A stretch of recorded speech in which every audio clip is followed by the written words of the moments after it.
ಸಚಿವ ಸಂಪುಟ ವಿಸ್ತರಣೆಯಲ್ಲಿ ಮತ್ತೆ ಮತ್ತೆ ಗೊಂದಲಗಳು ಆಗ್ತಾನೇ ಇದೆ. ದೇವೇಗೌಡರ ಬ್ರೇಕ್ ನಂತರ ಸಿದ್ದರಾಮಯ್ಯ ಗರಂ ಆಗಿದ್ದಾರೆ. ಸಂಪುಟ ವಿಸ್ತರಣೆ ಯಾವಾಗ ಅನ್ನುವ ಪ್ರಶ್ನೆಗೆ ಸಿದ್ದರಾಮಯ್ಯ ಅವರು ಕಿಡಿಯಾಗಿದ್ದಾರೆ. ಹೋಗಿ ಮುಖ್ಯಮಂತ್ರಿಗಳನ್ನ ಕೇಳ್ಕೊಳ್ಳಿ ಅಂತ ಹೇಳಿ ಹೊರಟಿದ್ದಾರೆ ಮಾಜಿ ಸಿಎಂ ಸಿದ್ದರಾಮಯ್ಯ ಅವರು. ಯಾಕಂದ್ರೆ ಒಂದ್ ಕಡೆ ಇವತ್ತೋ ನಾಳೆನೋ ಸಂಪುಟ ವಿಸ್ತರಣೆ ಆಗತ್ತೆ. ಒಂದ್ ಕಡೆ ಪಕ್ಷೇತರ ವಿಚಾರ ಬಂತು, ಮತ್ತೊಂದ್ ಕಡೆ ತಮ್ಮ ಶಾಸಕರುಗಳಿಗೆ ಕೊಡಬೇಕು, ತಮ್ಮಲ್ಲಿರುವಂತಹ ಅಸಮಾಧಾನಿತರಿಗೆ ಕೊಡಬೇಕು ಅನ್ನುವಂತಹ ವಿಚಾರ ಬಂತು. ಒಂದೊಂದು ಪಕ್ಷದವರು ಕೂಡ ಅಂದ್ರೆ JDS ಆಗಿರ್ಬೋದು, ಕಾಂಗ್ರೆಸ್ನವರು ನಮ್ಮ ಪಕ್ಷದವರಿಗೆ ಕೊಡಬೇಕು, ಈ ಒಂದು ಸ್ಥಾನವನ್ನ ಖಾಲಿ ಇರುವಂತಹ ಸ್ಥಾನವನ್ನ ತುಂಬಿಸಬೇಕು ಅಂತ ಹೇಳಿ ಸಾಕಷ್ಟು ವಿಚಾರಗಳಾಯ್ತು, ಮೀಟಿಂಗ್ಗಳಾಯ್ತು.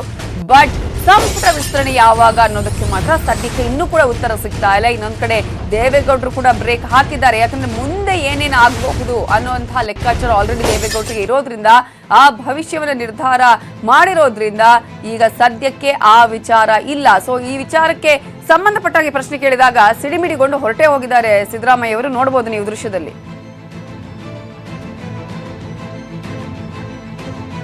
ರಾಜ್ಯ ಸಚಿವ ಸಂಪುಟ ಸಭೆ ವಿಸ್ತರಣೆ ಯಾವಾಗ?